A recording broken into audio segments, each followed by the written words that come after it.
School of Public Health. He's a leader in the movement to educate people about this issue. He's associate producer of the movie Mobilize, which he's going to show a clip of today. He helped organize the International Scientist Appeal, signed by more than 200 EMF scientists. And he's also consulted on the Berkeley Cell Phone Right to Know Ordinance, which was recently largely upheld by a federal judge and passed. So we are very pleased to have Dr. Moskowitz here to speak. Thank you.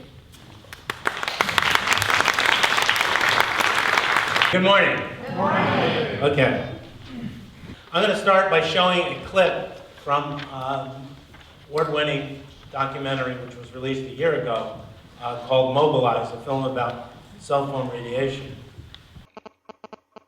But it turns out that my cell phone may be a hazard to me, because the World Health Organization is now warning that cell phone use is, quote, possibly carcinogenic to humans. There's a handful of studies that have looked at 10 years or more of cell phone use. These studies all find roughly a doubling of the risk of brain tumors on the side on which people say they had been using their phone. Well, once the ordinance was passed and the regulations were developed, we got slapped with a lawsuit by the telecom industry. The CTIA is the name of the organization that represents cell phone manufacturers and service providers. They buy silence. They buy apathy. They buy politicians. The brain of a child absorbs twice as much radiation as an adult.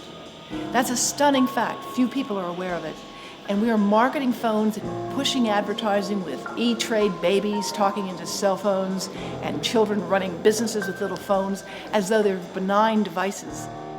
I would hold my cell phone here, and the tumor was right there. The very cell phone companies that are selling us cell phones and telling us that they're safe are at the same time telling us we should hold them an inch from our head. We should wonder what exactly does that mean. We're beginning to see some evidence coming through in tumor registry data. I think we will see increasing evidence over time. The country, Israel, for example, has already shown substantial increases in parotid gland tumors in their tumor registry data. I always held it on my right side, right here. The industry should have put these warnings on these phones a long time ago.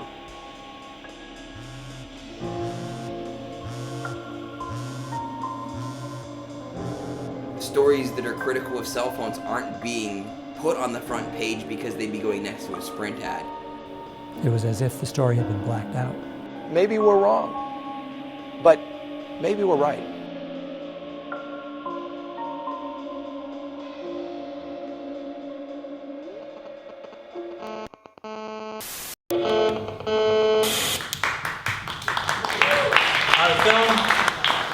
The film was directed by Kevin Kunz. My co-producers were Ellie Marks and Dr. Deborah Davis. How did I get involved in this issue? Well, in 2008, I was completely ignorant that microwave radiation or radio frequency radiation could have any harmful effect on us. And our center sponsored a visiting scientist, a physician epidemiologist from the National Cancer Center of South Korea, Dr. S.K. Myung. And he and a group of researchers, and a group of researchers conducted meta-analyses. And in the process of the year, we conducted a number of studies with him, including this, which was our second meta-analysis. Meta-analysis is essentially a review of the literature that's quantitative in nature. So it combines different estimates from studies and sees what's really going on. What we found overall was that there was no association between mobile phone use and tumor risk. However, when we partitioned the studies, either based upon the quality of the studies, the research quality, or based upon the funding source, we found distinctly different patterns. Namely, the high-quality studies and the non-industry funded studies without any industry funding, were finding an association between mobile phone use and tumor risk. The other studies were finding basically the opposite. So when you lump them all together, it looked like there was no conclusive evidence. Interestingly, in some of our analysis, we found that most of the tumor risk pertained to brain tumor risk, and it pertained to studies looking at people who use the cell phone for 10 or more years. This was 2009 when this came out. Why is this a concern? Well, there's been an extremely rapid growth in cell phone use in the US and worldwide. In the US, 90% of adults today use cell phones. We have almost actually we probably have more than 300,000 cell tower sites or cell antennas at this point in time. And they're proliferating on a daily basis.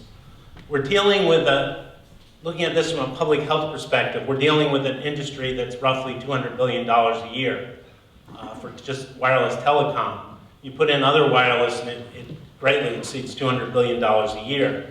The telecom industry is spending about $100 million a year on lobbying just the Congress. They also engage in lobbying at the state and city level. So it's an enormously powerful industry in terms of the economy and also in terms of politics. And it's an industry, I might add, that's been very good in manufacturing doubt about the risks from this technology. Not only are adults using cell phones, we've seen a rapid increase in the use of cell phones among teenagers. Almost 90% now of 13 to 17-year-olds have cell phones. Vast majority of them have smartphones. And increasingly, we're seeing uptake of use among children. And according to one survey, the majority of children 8 to 12 years old in the US have cell phones as of 2012. But you can see from this chart that children are getting cell phones as early as 6 or 7, and parents think nothing of putting a cell phone by the head of a toddler or an infant. Talk to their grandparents. So we're pretty blasé about this technology as a whole in terms of the public. The landline phone has seen a rapid decline in terms of its utilization, and in fact, roughly 3/4 of households rely predominantly on cell phones as their primary way of connecting with the rest of the world in terms of telecommunications. I imagine most of you know how a cell phone works, but basically the cell phone is a two-way radio. It communicates with a cell antenna, which is usually in some form of tower. The towers may often be hidden in the steeples of churches, for example, or in some cases they hide them and make them look like trees.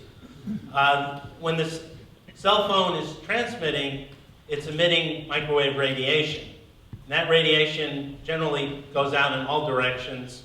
A fair amount of it gets absorbed in the head or the body of the user. It's also impacting any people around the user. A lot of the energy just goes out into empty space and doesn't do much of anything except bounce off objects and eventually get absorbed somewhere. And the base station is connected either through wire or wirelessly essentially with a telephone switching facility, which will connect the user to the person they're calling. Let me go over some basics about cell phone radiation. And this applies also to cordless phone radiation and Wi-Fi radiation. What we're looking at here, oh, I need that water. Thank you. If you want a water, I can give you one. Thank you. My throat gets dry. What we're looking at here is the electromagnetic spectrum. And this displays all possible types of electromagnetic fields, and it's arrayed by the frequency or the length of the waves. So at the left end, you see very low frequencies, which have extremely long waves. These low frequency waves can oscillate up to 3,000 cycles per second, extremely low frequency waves. This is also called hertz, cycles per second. These waves, which are thousands of kilometers in length, can produce strong magnetic fields. And in 2001, based upon the biologic and health research, these fields were classified as possibly carcinogenic or cancer-causing by the International Agency for Research on Cancer, which is the cancer research arm of the World Health Organization. This organization is also known as IARC, the abbreviations, IARC. Radio waves occur at the higher frequencies. The highest frequency radio waves are called microwaves, and these are generally a few centimeters in length. In 2011, IARC classified radio frequency radiation as possibly carcinogenic based upon the research. Ionizing radiation is found at the upper end of the spectrum. This radiation has sufficient energy to knock an electron in an atom or molecule out of its orbit, causing the atom to become charged or ionized, which can lead directly to chemical changes and DNA damage. Ionizing radiation has been known to be carcinogenic since the 1930s. Ionizing radiation includes things like X-rays, gamma rays, cosmic rays. Cell phones and cordless phones are two-way radios. These devices receive radio waves from the cell tower in the case of the cell phone, or a base station, which often looks like another cordless phone in the case of a cordless phone. The phones transmit microwaves. The frequencies of these carrier waves can range anywhere from around 450 megahertz to 5,800 megahertz, or 5.8 gigahertz, it's also called. Although this radiation is non-ionizing, it doesn't mean that wireless radiation is safe. Wireless phones modulate and often pulse the carrier waves to carry voice and data. The pulses may be extremely low frequencies, which are possibly carcinogenic. Also, the power system in the phones emit low frequency fields.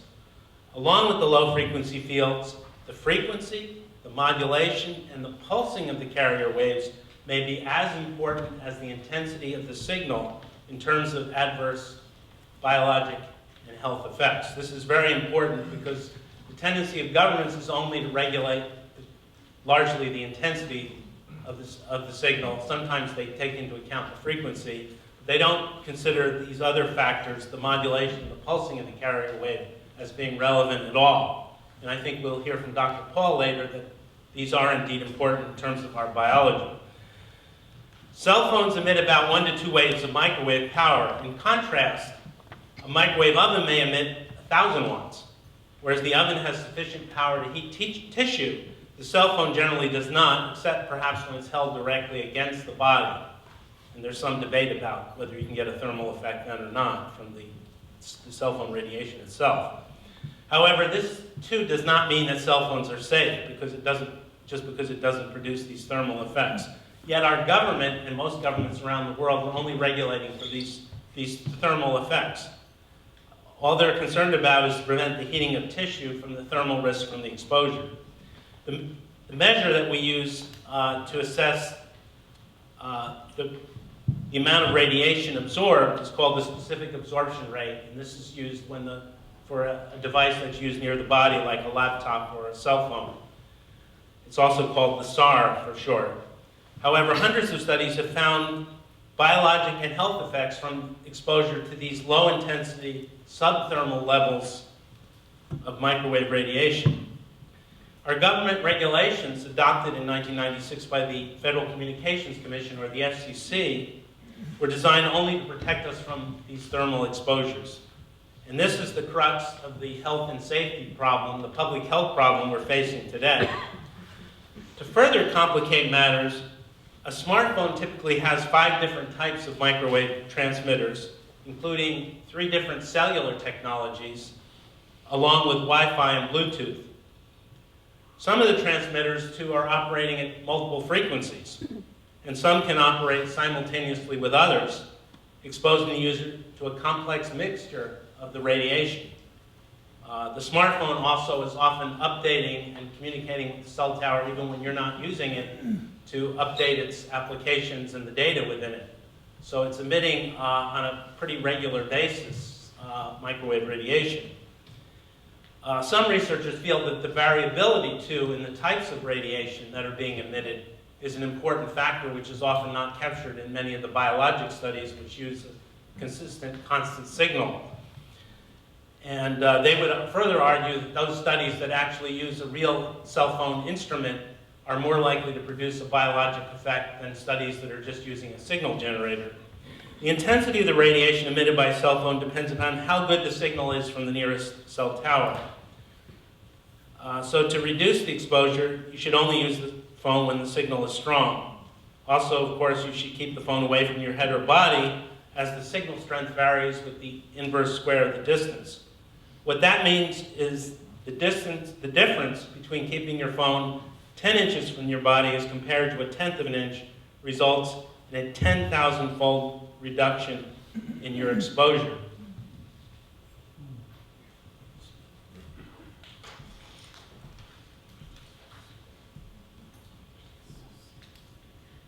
When we did our meta-analysis, we reviewed a number of component studies from the Interphone study. The Interphone study was a World Health Organization sponsored study, but it was partially funded by industry, and many of the scientists working on it were also funded on other studies by industry at the same time and currently. The study, even though the data collection ended in 2004, the pooled study where they brought together all the data from 13 nations that participated was not published until 2010.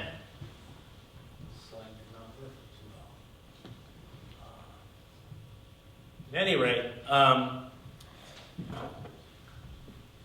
what you see here is a slide reporting the study from the FDA.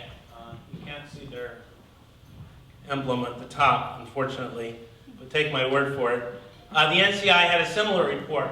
No evidence linked to use of cell phones in terms of brain tumor risk. However, this is not what the study actually found. This is what many of the authors of the study wanted you to believe, but this is not what the study found. The study actually found that in terms of glioma, which is the major type of brain cancer, they found a 40% increased risk among those who've used cell phones for 1,640 hours or more in their lifetime, essentially the highest level use group. Mind you, these data were collected in early 2000 to 2004, so the average user in the study had only used the cell phone about 100 hours. A regular user was someone who's defined as only using a cell phone once a week for 6 months. So, not surprisingly, they didn't find much in the way of effects for the regular user. They didn't find any effects for the regular user. It's like, if you smoke a cigarette a week for 6 months, are you likely to see lung cancer?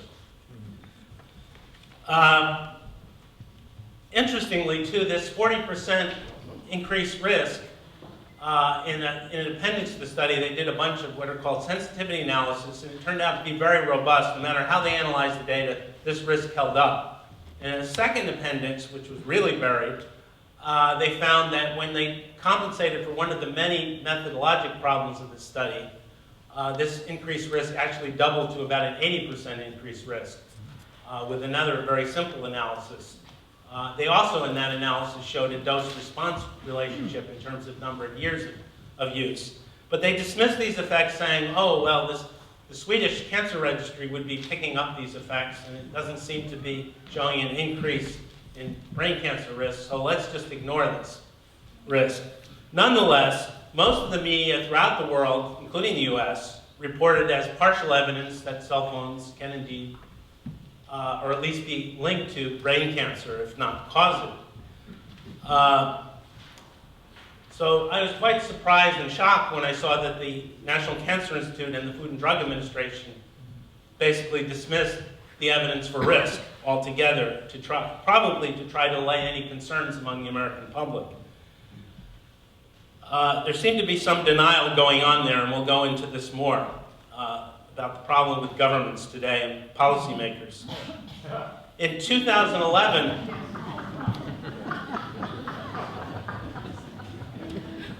the International Agency for Research in Cancer convened a 31-member expert working group. This group sets the gold standard for determining carcinogenicity, or whether an agent is cancer-causing or not. The group reviewed all the research regarding carcinogenic mechanisms. They also reviewed the animal studies and the human epidemiologic studies. The conclusion they came to, and it was actually 30 of the members actually voted. The representative from the National Cancer Institute walked out on the meeting. He was a long-term denialist and didn't like the way the vote was going to go, which is pretty amazing since he was representing our National Cancer Institute. He wasn't there as an individual expert.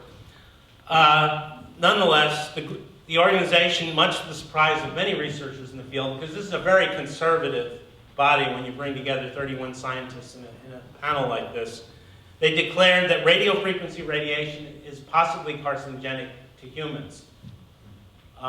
This had major ramifications in terms of worldwide media. And interestingly, it was based largely on the Interphone study and a series of studies conducted by Dr. Leonard Hardell, who arguably is the leading researcher in this area on brain cancer or brain tumors, actually, and wireless phone use. And they found the carcinogenic evidence and the animal evidence much more confusing and less compelling. But the human evidence from those two sources was enough to lead them to change the classification of radio frequency radiation. The director of the International Agency for Research on Cancer said at the time, "It is important that additional research be conducted into the long-term heavy use of mobile phones. Pending the availability of such information, it's important to take pragmatic measures to reduce exposure, such as hands-free devices or texting." To this day, the World Health Organization hasn't put out these recommendations, strangely enough. But then, if you dig a little deeper, you'll find that the World Health Organization has had some conflicts of interest of itself in terms of industry influence. Dr. Hardell, in a paper, reanalyzed some of his data, applying some of the decision rules used in the Interphone study, and he shows considerable consistency between his estimates, which were generally higher than what Interphone had reported. When he reanalyzed the data using those same kinds of rules in terms of like age range and things like that of the sample, he found quite consistent results with the Interphone study, particularly the results that were buried in Appendix 2, where they corrected for one of the major problems with the study.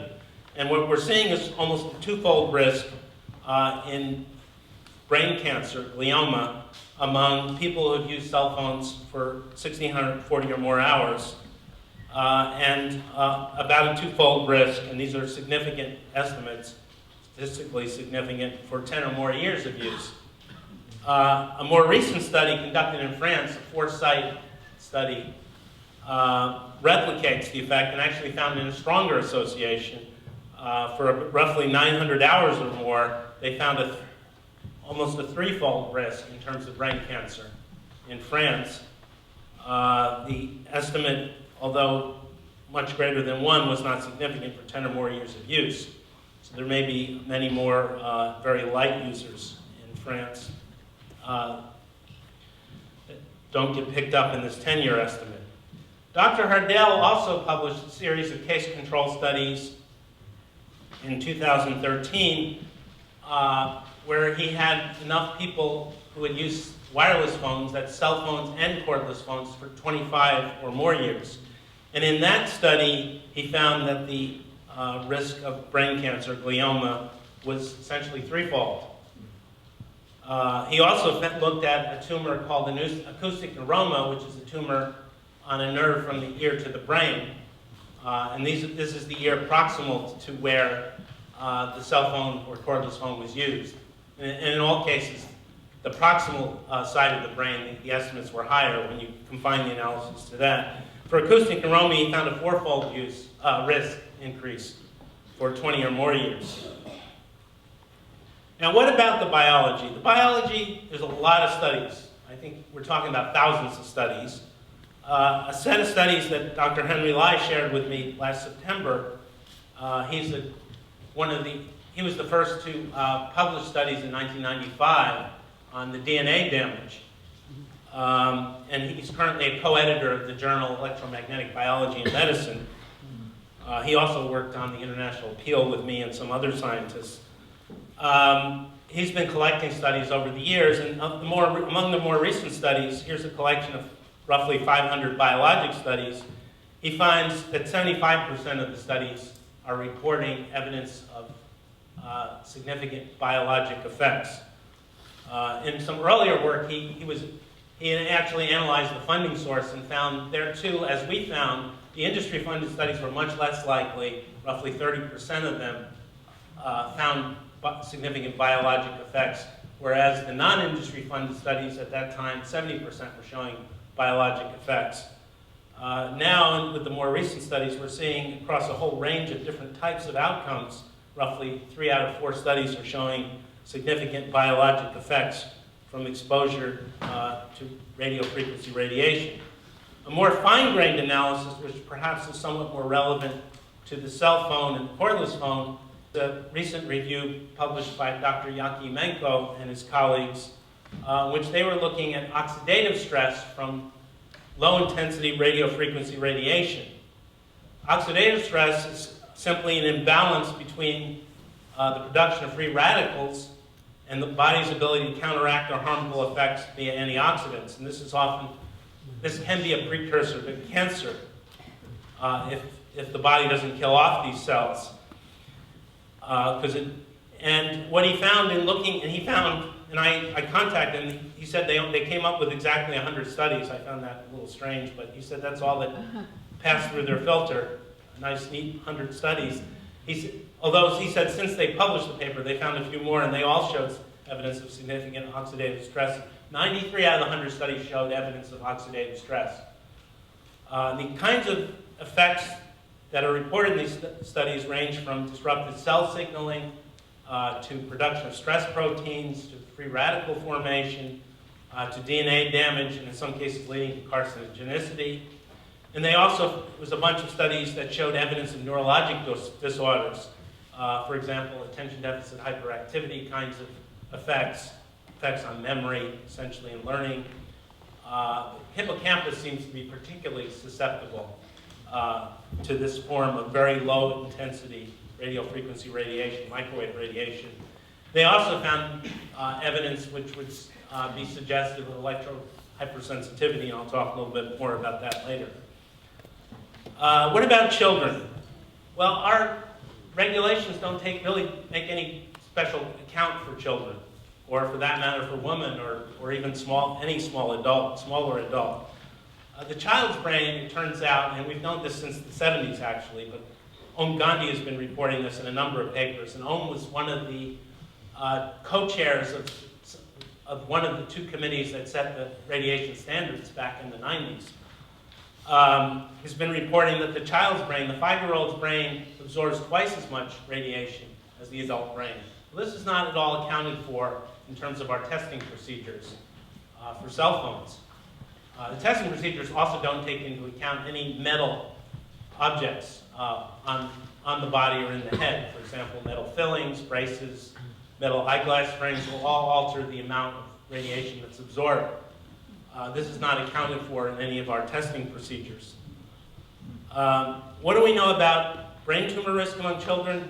Not a whole lot. Hardell has some estimates based on small samples which suggest that the person who starts using as a child is at much greater risk. But as I say, these are very small samples, maybe a 5-fold risk instead of a 2-fold risk after 10 years. We have one fairly decent sized case control study. It was actually supposed to be twice the size, but I guess they had trouble in recruiting for finding cases from four countries. And what they found for regular cell phone use, defined as once a week for 6 months, they found an inflated risk, but it was not significant, roughly a 36% increase. However, when they partitioned the studies based upon the country of origin, they found in 3 of the countries much more substantial risks, and in one country they actually found a reduced risk, Norway, for some strange reason. So when they combined them, that reduced the overall risk.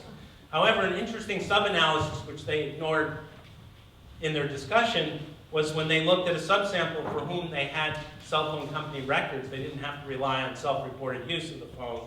And in that subsample, they found among children who use cell phones for 2.8 or more years, a doubling of risk of brain cancer. Now, this is children we're talking about. This was published in the Journal of the National Cancer Institute, and of course they dismissed any evidence they found of risk. I think that fellow who worked on, I won't go into that. Don't want to libel anyone. Now the denialists, and maybe that's an overly strong term, in the Interphone group, and actually three of the key investigators, you saw our picture earlier, Dr. Sadetsky from Israel, Dr. Cardis, who was actually the lead investigator, who's now in Spain, she was at IARC at the time, and Dr. Armstrong, who's in Australia. Based on the Interphone study, we're arguing we need to issue precautionary warnings, particularly for children, but we got to alert the public that they need to take precaution in using this technology. The rest of the investigators were either silent or saying, well, there's no evidence of risk, just fund us to give us more money to do more research. And many of them have been successful, because the industry is now funding researchers in 5 countries to do a 30-year study following people, which will probably in the end not tell us a whole lot, because everyone is going to be either exposed directly or indirectly to a fair amount of this form of radiation. But it will buy the industry and the denialists a lot of time and support a lot of people's careers. So the denialists pointed to the Swedish data, and they said, well, there's no increase, it's flat over time, nothing to worry about. However, Hardell recently published a study where he looked at national inpatient registry data in Sweden. Swedes, Denmark, they're very good at collecting data. And he found that in the inpatient data, there was a rapid increase in an unclassified brain tumor that doesn't get reported to the tumor registry. So the tumor registry was not picking up this increase in brain tumors. And if we look at some other tumor registries, we're finding, although in the US it looks pretty flatlined over time, in fact maybe even decreasing slightly, and it may be problems with the data collection procedures and registry, problems with the registry itself, we are finding evidence in published papers of an increase in frontal lobe tumors in young adults, and it occurred fairly early on. And then we're also seeing an increase in glioblastoma multiforme, which is the most serious form of brain cancer, in the frontal and temporal lobes and the cerebellum for the overall population. So this could be alarming, and it could be related to this rapid increase in use of cell phones and cordless phones. In Norway and Finland, we're seeing overall increases in brain tumors, brain cancer actually. In Denmark, we're seeing increases for GBM for the males. And in England, we're seeing overall increases in the frontal and temporal lobes. And in Australia and New Zealand, we're seeing overall increases for seniors over the age of 70. So there is a fair amount of evidence coming out of various brain tumor registries suggestive of that there is a population-level problem. Tumor risk isn't the only concern. Brain cancer isn't the only concern. As I mentioned, there's actually a fair amount of evidence for acoustic neuroma risk being associated with wireless phone use. The evidence for meningioma, which is a tumor of the outer covering of the brain, tissue on the outer covering of the brain, is actually almost comparable to the evidence for glioma. It seems to require more exposure over time to the cell phone radiation than glioma does. There's some evidence for the parotid gland, which is the major salivary gland, for a risk there. And there's preliminary evidence, I would argue, for risk to the pituitary and thyroid gland. And we have one study, peer-reviewed study, that documents 4 cases of breast cancer for women who carried a cell phone in their bra. I'm talking to the researchers recently, they say they've been compiling other cases and they have yet to write them up. They may have close to 24 by now that they believe are associated with cell phone. But this is just the tip of the iceberg, I think, the cancer risk and the head and neck tumor risk. I think in terms of the overall public health burden, the reproductive harm, the fetal effects, the effects on children, and the electromagnetic hypersensitivity may be much more pervasive risks to the population. We have some good review studies demonstrating evidence of sperm damage from peer-reviewed studies, of increased male fertility, particularly among subfertile men, from keeping the cell phone in their pocket near their genitals.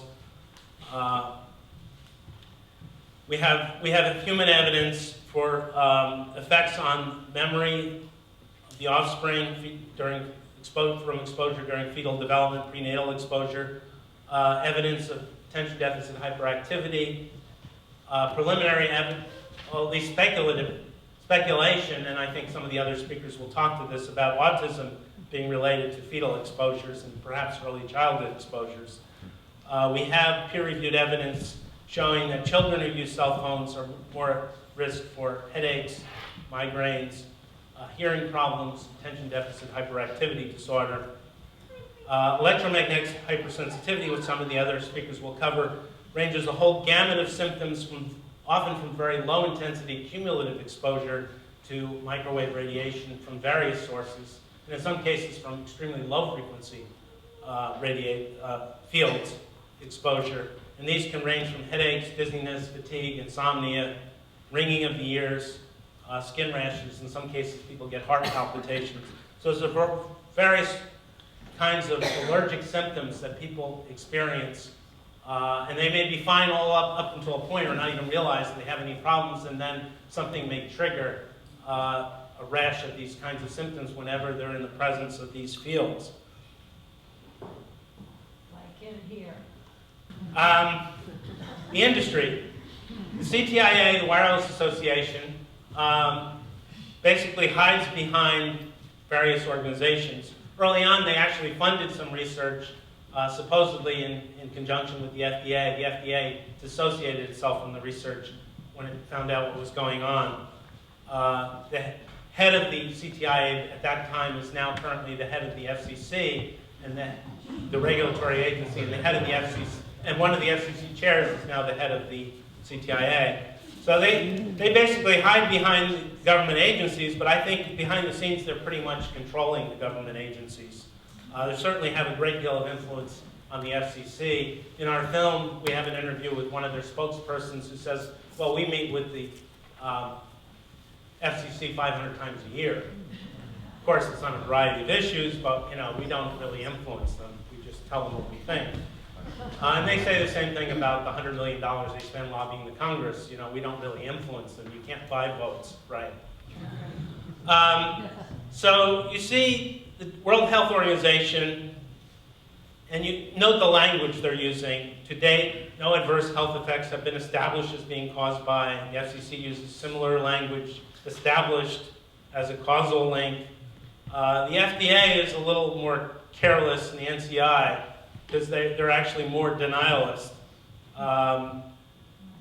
It's hard to believe the NCI could argue the only known biologic effect of radio frequency energy is heating, given the hundreds of studies that show biologic effects from non-heating. But some of the denialists will argue, oh, well, they haven't proved they didn't really heat at some level within the tissue. But hopefully Dr. Paul will address that issue as well. So we have a situation where the industry has its hired experts, some of whom have never done research on this, some have. It doesn't really matter when you get down to local settings, especially. And then on the other hand, they're labeling people like us who are just raising the need for precaution based upon the precautionary principle, which says in the absence of scientific certainty, if you think something may be quite harmful to the population, you should take some reasonable measures to do something about it. This is not a very radical principle in Europe or in many countries, but it's a difficult one for countries to follow, including the European nations, because of the economic and political costs often involved. The U.S., there's this mass diffusion of responsibility. These 5 agencies are supposed to be advising the FCC. They set up this radio frequency interagency working group. When I tried to find out more about it, It's actually an informal group. It sounds more like a discussion group that meets periodically or discusses things through email periodically. And I was told it has no authority to advise the FCC. And yet both the FCC and the FDA are saying, well, this is the mechanism we use to keep the FCC up to date on the research. So our federal government has been hypocritical, to say the least, because it's been saying overall that we need to wait for conclusive evidence, yet our government has been making a minimal investment in the research. We have one study that was conceived, national study that was conceived around 2001. In 2009, they sent an apologist to the Congress who said the results will be out in a couple of years. The last time I looked on the website, now they're saying it'll be a couple of years from now. It's a mouse and rat study using second-generation cell phone technology. So by the time the results come out, we'll probably have fifth-generation cell phone technology, and we'll no longer be using second-generation for voice. We'll be probably using fourth-generation. So the industry will just spin it and say, well, the newer technology is safer because it's lower intensity. But that's not true, because we have a number of studies showing that the brain reacts just as rapidly or even more rapidly to these later cell technologies as it did to the earlier ones. And it doesn't take very intense exposures from the cell phone to get changes in brain activity, glucose metabolism, EEG changes, as little as maybe 15 minutes of holding the cell phone up to your head. Cities of Boston and Philadelphia have criticized the federal government for its lack of leadership in an official filing. They actually called it a pass-the-buck attitude. Essentially, they've accused the federal government of negligence. The U.S. Department of the Interior, in its concern about the effects of cell towers on wildlife, and I think we'll hear some more about this later, said that basically the FCC is using criteria that are now nearly 30 years out of date. European Environment Agency has come up with some pretty sound recommendations, and some of the European countries have begun to adopt these recommendations, but they're proceeding very slowly, largely focusing on children, reducing exposures. We're talking about countries like Belgium and France, to children at preschool or daycare. They don't even want to touch primary school because of the politics involved. Israel has made numerous attempts, but it's not clear to me how successful they've been in reducing Wi-Fi exposure in the schools, because I get mixed messages coming out on Israel. But there's clearly some awareness going on in a lot of these countries that there's a problem, but the policymakers don't have the political will or the wherewithal to be able to do anything about it, because the industry is too darn powerful.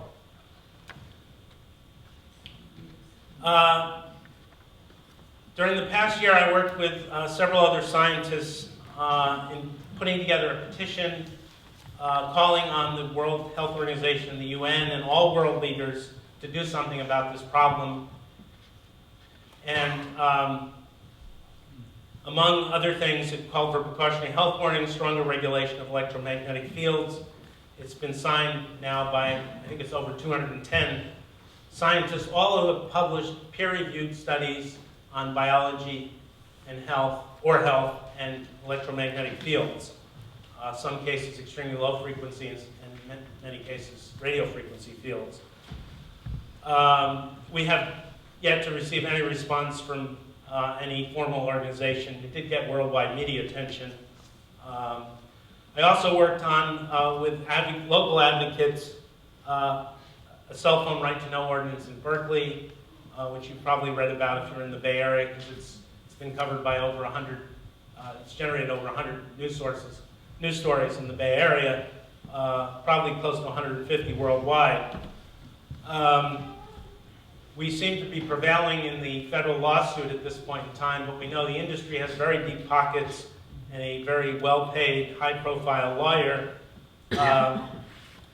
and they will fight tooth and nail to delay any final decision as long as they can. If you want to learn more about this ordinance, take a look at my website, because I've been blogging about it for the past year. I also have links to all the media coverage today. Consumer Reports, I'm glad to say, and I've been sending them studies and talking to them on the phone, doing formal interviews with them for the past 5 years.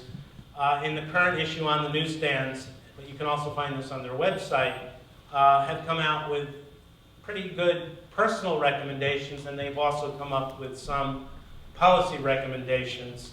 And in their policy recommendations, they cite the American Academy of Pediatrics, which has called for very similar recommendations that children need to be accounted for in terms of the testing procedures.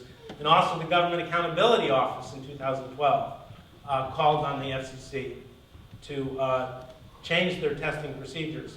But the FCC is pretty resistant to these forms of input. So I think it's going to take considerable grassroots pressure and support to get the FCC to protect the American public and our children from these forms of radiation. I think that pretty well covers what I can say in 50 minutes. So I'll turn it over to you.